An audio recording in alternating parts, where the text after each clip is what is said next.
en su examen. En su examen les van a decir, olvidémonos de lo de arriba, que es solamente un preámbulo, y en la pregunta directa dice, en el caso de Marta, acuérdense de Marta, la del sureste, ¿no? La que los empleados le pidieron más tiempo, y ella les dijo que sí.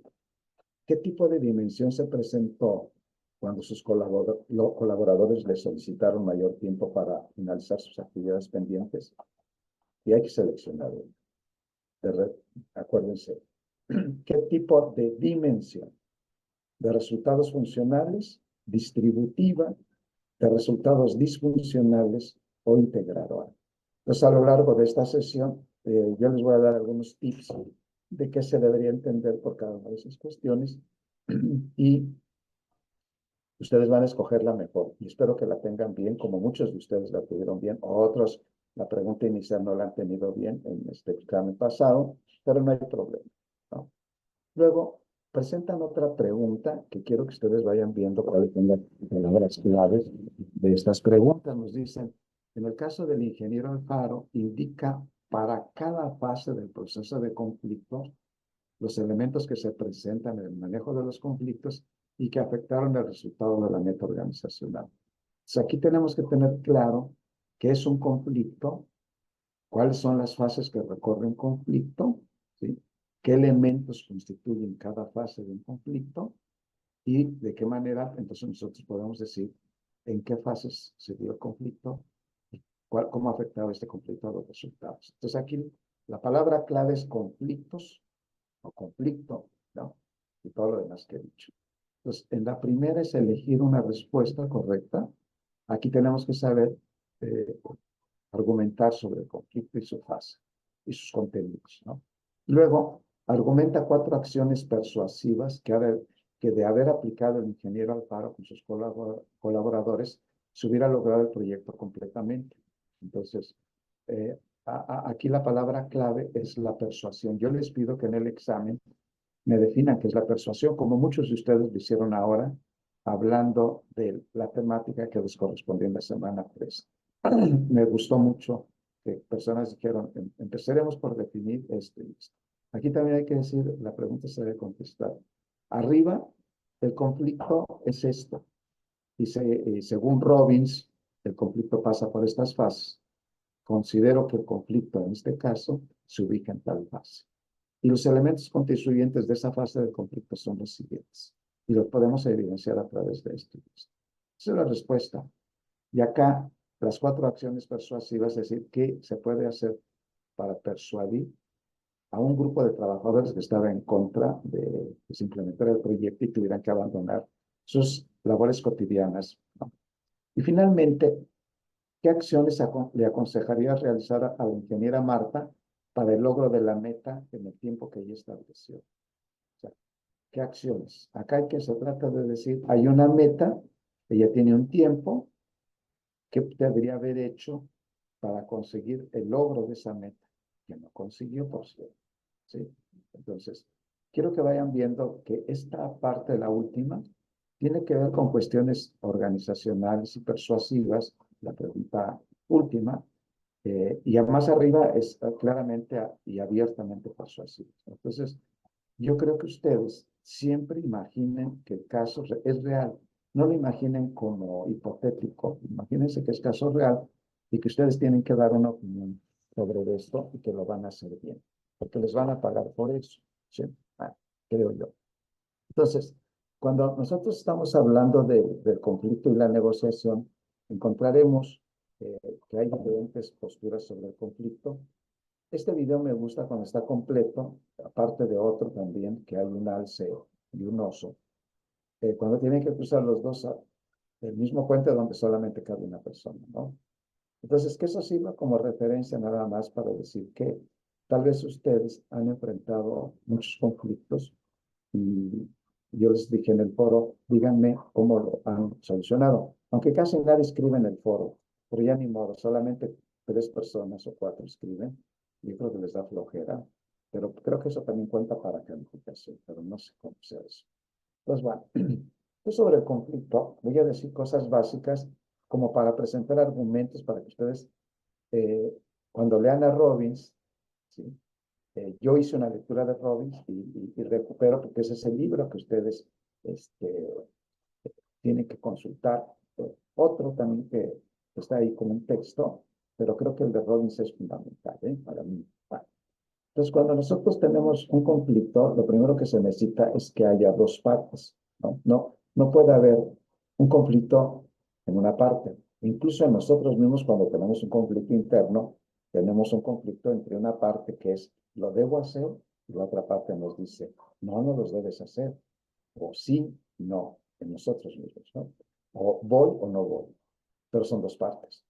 Entonces, pero en las organizaciones generalmente la parte A puede ser un individuo, o sea, Juan, Carlos, Santiago, Domingo, ¿no? Silvano, Janet, ¿no? Pero puede ser un grupo de trabajadores de un área, puede ser toda la empresa como institución, o puede ser una comunidad dentro de la empresa, ¿sí? Entonces, cuando nosotros tenemos la parte B, podemos encontrar que también la parte B puede ser un individuo, un grupo, una institución, una comunidad. Entonces el conflicto se puede dar entre un individuo contra un grupo, o un grupo contra un individuo, o una institución contra un individuo, o una comunidad contra un grupo. O sea, jueguen a lo que sea. No les puedo poner más ejemplos de esto porque si no, no me va a alcanzar el tiempo para mencionarles otras cosas, pero creo que les puede servir reconocer eso. ¿Ah? Entonces, a ver, el conflicto solamente se puede presentar si hay dos partes. Entrada, diferentes. Vamos a ver qué requisito más, ¿no? Esto es un conflicto y puede haber conflicto por las ideas que tiene uno y que tiene otro, ¿no? Es decir, tú eres ateo, yo soy cristiano, ¿no? O yo soy, en creencias, yo creo en la vida eterna y tú crees que todo se acaba cuando nos morimos, ¿no? O planes. Yo tengo un plan de ir el domingo a pasear y tú dices que nos debemos quedar en casa. O también puede haber un conflicto por acciones, ¿no? Tú lo estás haciendo de esta manera, yo lo estoy haciendo de esta, estás mal y yo estoy bien. Como, como la película de Matilda, que espero que la hayan visto, que es buena, me gusta. Vale. Es un conflicto. Entonces, un individuo puede tener un conflicto de planes con una institución. ¿Sí? O, ¿sí? Ustedes deben ver cuál fue la parte A y la parte B en el caso de estudio que entraron en conflictos por diferencia de qué, ¿no? De ideas, de creencias, de planes o de acciones. ¿Ah?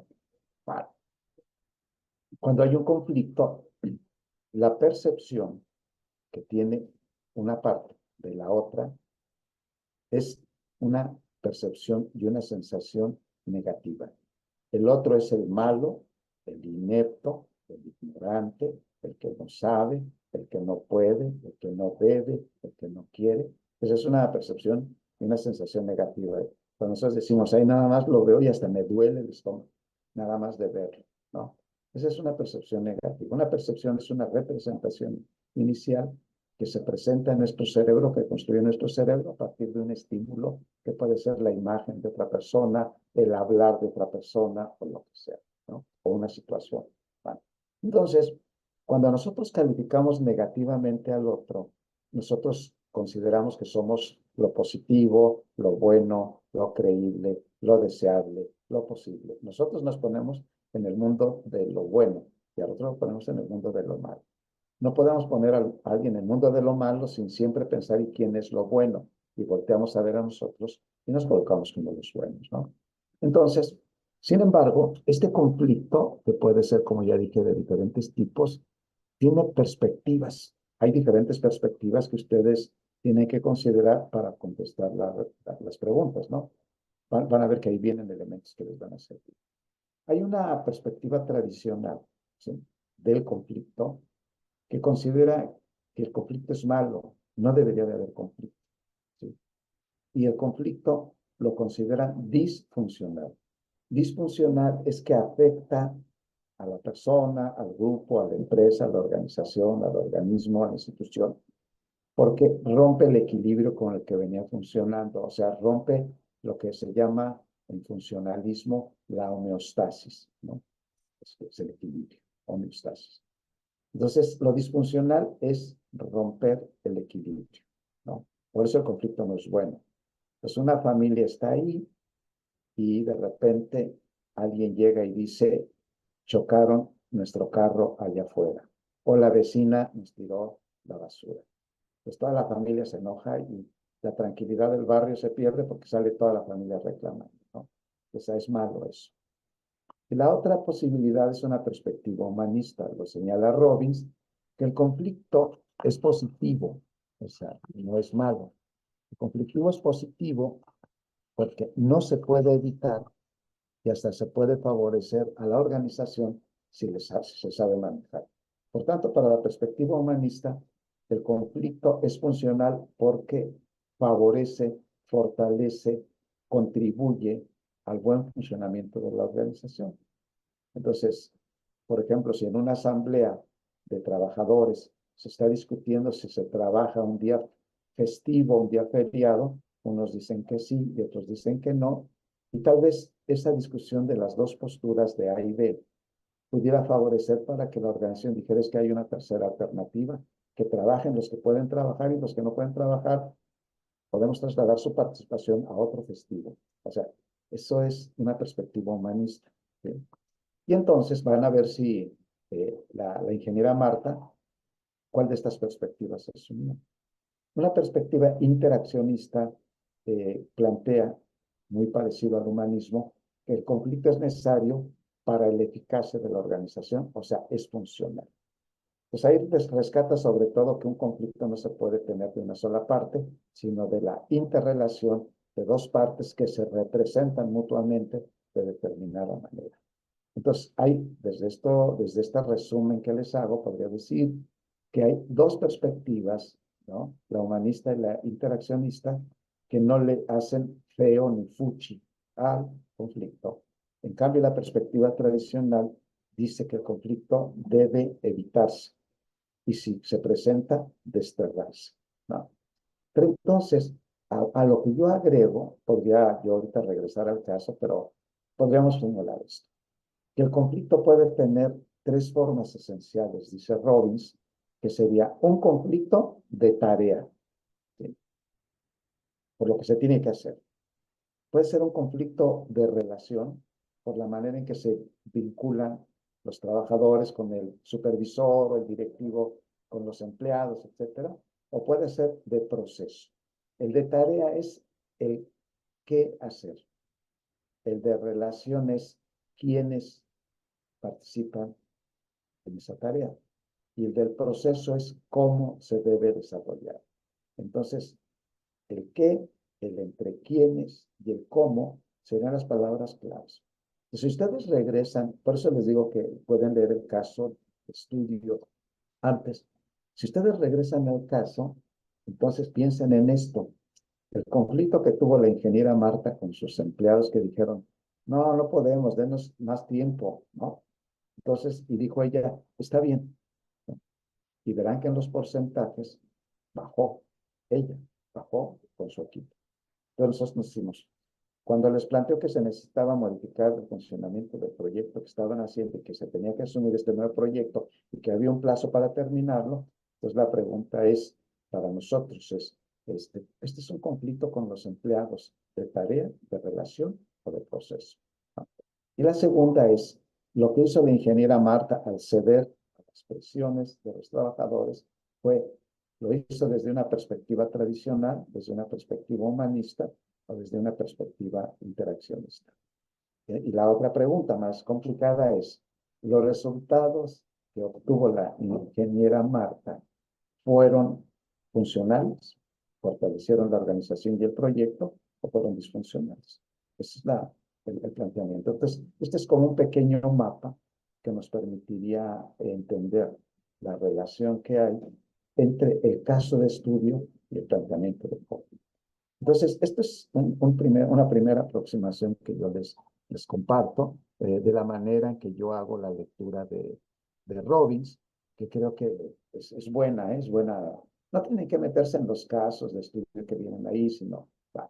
Entonces piensen en ustedes, a ver, piensen en ustedes cuando yo les dejé en el foro una pregunta, pues yo podría haberles preguntado algo sobre esto, pero no, porque no lo habíamos platicado. Pero ustedes piensen, ¿cuál es el último conflicto que enfrentaron, ya sea en su trabajo, aquí en la escuela, con sus amigos, con su familia? ¿Cuál es el conflicto? ¿De qué tipo? La única manera que nos podemos hacer muy inteligentes, muy desarrollados cognitivamente, es pensando la realidad todos los días. Entonces tenemos que pensar lo que nos sucede desde una perspectiva de ser maestros o maestras, ¿no? Con maestría. No podemos pensar igual que los demás. Pues cuando yo veo un partido de fútbol, ¿sí? Se puede analizar desde la perspectiva del conflicto. Una guerra como la de Ucrania contra Rusia, se puede pensar así. El problema entre Israel y Palestina, se puede pensar así. Y le podemos agregar más cosas, pero bueno, eso es lo primero. Si van teniendo algún comentario, alguna duda, con toda la confianza, recuerden, pueden interrumpir y pues, decirnos lo que ustedes creen y piensan. Entonces, vale, ¿qué agregaría yo a esta? Entonces, a mí sí me sirve, de verdad, cuando me dicen, ¿qué piensas de la guerra de Ucrania? ¿No? Entonces yo empiezo a decir, ¿quién es la parte A y la parte B? La disputa en Ucrania es por ideas, por creencias, por planes, por acciones, ¿no? ¿Cuál es la percepción que tiene Zelensky, por ejemplo, la parte A de Ucrania, respecto a Putin, Rusia, ¿no? Y al revés, ¿qué piensa Putin de Zelensky? Eso, ¿no? Ya, listo. Entonces, bueno, lo que sigue es algo que les puede servir, porque yo les dije que en la pregunta viene, ¿no? Entonces, esto lo habíamos comentado, pero aquí están las fases del conflicto. En las fases del conflicto, vamos a encontrar lo siguiente. Yo quiero, por favor, que cuando vean estas sesiones conmigo, piensen que ya están resolviendo. Yo, si fuera ustedes, ya estaría resolviendo el examen. No, no el examen, pero ahí están las preguntas. Le tomo captura y empiezo a redactar, ¿ya? Para que no se les haga pesado y luego andan entregando su examen, como ahora lo hizo alguien, a las 11:43 minutos, una cosa así. Casi cuando se cierra el plazo. Entonces tú dices, no, no, que no les alcance el tiempo. Yo sé que tienen muchas cosas que hacer, pero ahora les comparto esto, ¿no? Bueno, primero, hay un primer momento, nos dice Robbins, que es la oposición potencial o incompatibilidad. Cuando se presenta el conflicto, nosotros tenemos en esta primera fase que identificar las condiciones que hay, ¿sí? Que tendrían que ser, entre otras cosas, si hay barreras de comunicación entre las partes A y B en conflicto, ¿no? También ver si esto tiene que ver con la estructura de la organización, en este caso, que tiene que ver con puestos, con tareas, con metas. Entonces, un conflicto en su primera fase puede resultar de una incorrecta comunicación o de una disputa por puestos, tareas o metas, ¿sí? Y también intervienen las variables personales, ¿sí? Aparte de las condiciones. Por ejemplo, si yo analizara el caso desde la fase del conflicto 1, yo diría que las condiciones es un cambio de planes en el trabajo de los proyectos para entregarlo en un año y que altera los ritmos que llevábamos, ¿no? Habría que ver si la comunicación fue la adecuada, si la estructura de puestos, tareas y metas cambió o no, o si hubo ruptura. Y las variables personales tendría que ver con la personalidad de cada uno de ustedes, sus emociones y sus valores. Si una persona les dice, ay, que me cae muy gordo lo que me mandan porque pues, nosotros también tenemos sentimientos, nosotros también tenemos familia, están operando ahí las variables personales de personalidad, de emociones y valores familiares, ¿sí? Entonces, y el puesto puede ser de un trabajador temporal, ¿sí? Y la comunicación es porque no le dieron bien la información. Y las condiciones es que estamos en periodo de Navidad, toda la gente quiere estar con su familia. O sea, así se hace un análisis, ¿no? Hay una fase 2 que es donde hay cognición y personalización. En este momento las características son que hay un conflicto que está cargado de un significado o de un sentido, pero también de una emoción. Me quiere obligar a algo que ya sabe que no me gusta. Me da coraje por eso. Entonces eso nos provoca ansiedad, ¿sí? Empezamos a mover la pierna, o a rascarnos la barbilla, o a rascarnos la frente, etcétera. nos da frustración porque no podemos hacer nada y nos provoca una hostilidad o rechazo hacia la persona que queremos o al grupo que queremos que es fuente de nuestras desgracias, ¿no? Esa sería la segunda fase. Entonces, lo que nosotros tenemos que ver es el de ingeniera, con la ingeniera Marta o con el ingeniero, ¿cuál fue, en qué fase estaba? Hay otro momento que sería el momento de las intenciones. O sea, ya está el conflicto, ya empecé a sentir y a pensar sobre el conflicto, siento tensión, pero después la intención es que hay que reconocer nosotros, ustedes y yo, si el conflicto es por competencia o por competir. Mis intereses contra tus intereses, mis creencias contra tus creencias, mis metas contra tus metas, ¿no? O hay intenciones de colaborar. Los beneficios pueden ser mutuos, ¿no? Tú una parte y otra parte, ¿no? Tenemos un pan y nada más hay un pan para los dos niños y se pelean por el pan. Entonces agarramos un cuchillo y lo cortamos a la mitad y les decimos, ya no se peleen, tengan cada quien su parte, ¿sí? La otra intención o la actitud ante el conflicto es evitarlo, ignorar, no pasa nada, aquí todo está bien, nunca ha habido problemas, o retirarse, donde hay pleito yo mejor me retiro y no intervengo, ¿no? La otra es de acomodarse, o sea, decir, miren, si están en pleito, si quieren, yo ya hago el trabajo, ya váyanse a su casa ustedes, yo lo hago, ya, pero no estén peleando. O la mamá, miren, no limpien la estufa ni laven los trastes, yo lo hago con tal de no verlos pelear. Eso es acomodaticia la postura de autosacrificarse. Y la otra es de comprometerse, que sería, vamos a hacerlo, y yo sé que no voy a ganar el 100%, ni tú tampoco el 100%, pero cedo en esto y tú cedes en esto. Entonces, competir, colaborar, evitar, acomodarse o comprometerse, ¿sí? Y en la fase 4 podemos reconocer los comportamientos, que son aquellas expresiones, acciones o reacciones de la persona que nosotros vemos con la que tenemos conflicto. Por ejemplo, una expresión que puede decir, ya cállate, cállate, no quiero hablar, ¿no? Cuando alguien dice no quiero hablar, nos regresamos a la intención y dice de evitar. O sea, no quiero hablar, ¿no? Pero si alguien dice, a ver, ¿qué propones? ¿Sí? Entonces, está con la intención de colaborar o de comprometerse. O tal vez de autosacrificarse, no lo sé. Entonces, el conflicto se administra en este momento diciendo, ya sé cuál es la intención, lo noto en las expresiones de la cara, en sus acciones y en sus reacciones. Piensen otra vez en el último conflicto que tuvieron con su hermana, su esposa, su novia o alguien de la familia, ¿no? Entonces, piensen en eso. Eso les va a ayudar. Y finalmente, los resultados. Los resultados pueden ser de dos tipos: funcionales a la familia, funcionales al templo donde nos congregamos, a la iglesia, funcionales para el país, funcionales para el sector, funcionales para la empresa, o disfuncionales, ¿sí? Disfuncionales son aquellos que no permiten el logro de los propósitos que tiene la organización fijados y que, a causa del conflicto, se retrasan o se vienen abajo. Entonces, estas son las bases del conflicto. Pues si ustedes agarran a la ingeniera Marta, sí, voy a regresar un poquito, no se vayan a enojar conmigo, ¿no? Entonces nosotros ya vimos lo del conflicto y demás, pero nos preguntan aquí, ¿no? En el caso de la ingeniera Alfaro, identifica para cada fase del proceso del conflicto los elementos que se presentan y que afectaron el resultado. Entonces hablamos de la ingeniera Alfaro, ¿no? Y luego pensamos que ese conflicto se pudo atender con persuasión, que debía haber hecho. Y luego, ¿qué aconsejaríamos a la ingeniera Marta para lograr la meta en el tiempo fijado, ¿no? Entonces, para que vean cómo hacemos una lectura del caso, ¿no? Entonces, que vamos ahí, ¿no? ¿Va? Estas son las fases del conflicto. Entonces, Robbins dice que estas son las fases. Entonces, alguien de ustedes me puede decir, ¿y cómo no se combinarían las cosas? Los conflictos no siguen aparentemente un orden lineal. Nosotros vemos, pues ya se saltó del 1 al 4, ¿no?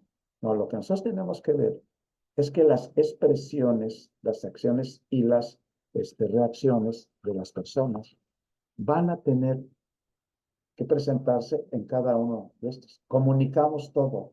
Cuando estamos enfadados, por ejemplo, en la personalidad o en las emociones negativas de enojo de nosotros, lo vamos a expresar a través de la cara o a través de la postura corporal. Entonces, tenemos que estar muy atentos en todo eso. Este es el conflicto, ¿no? Y entonces, ya que tenemos esto del conflicto, dice ahí Silvano, se debe ganar, ganar. Esa es la postura de él. Y como siempre, agradecerle a Silvano y a todos ustedes cuando colaboran con este servidor, porque me ayudan mucho ustedes, ¿no? Bien, eso, ok. Luego, ¿qué podríamos agregar para resolver nuestro examen con 10? ¿No?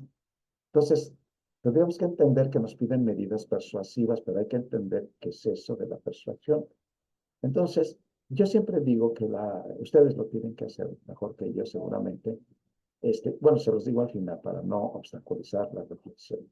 La persuasión quiere decir, o está asociado con un proceso de influencia, no de manipulación, no de coerción, o sea, de obligar a la gente, de manipulación, hacer que los demás hagan.